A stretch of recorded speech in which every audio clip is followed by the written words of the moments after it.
แ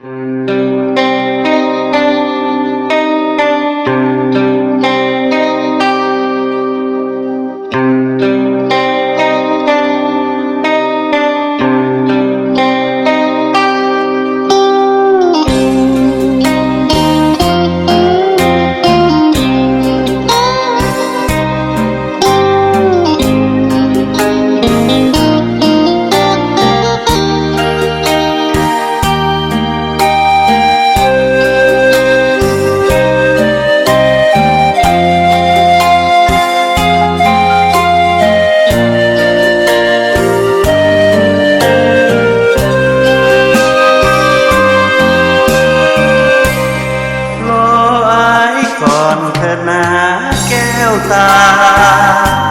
อย่าด่วนวิวาควรหา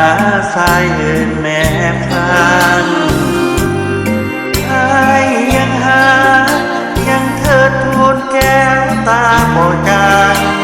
บอกเคยคิดอยากทานสักหาจากน้องแก้วใจ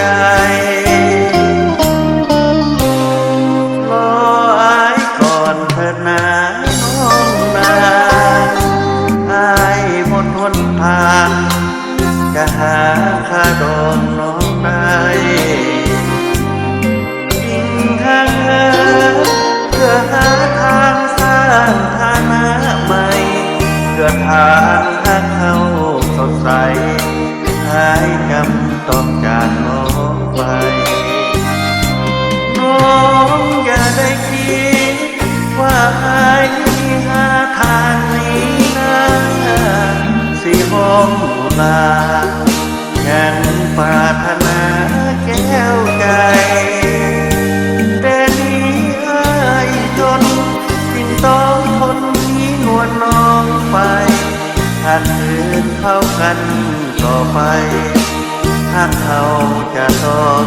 สบายรออายก่อนเถิดนะ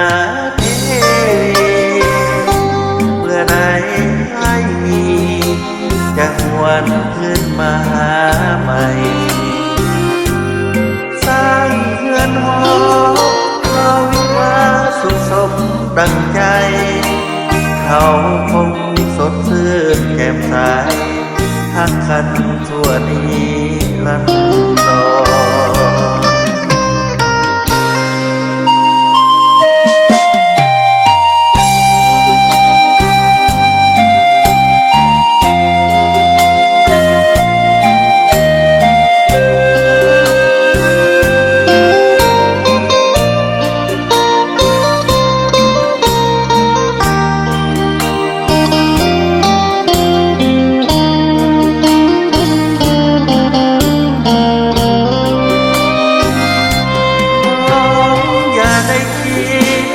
ว่าอายมีหาทางนี้นะ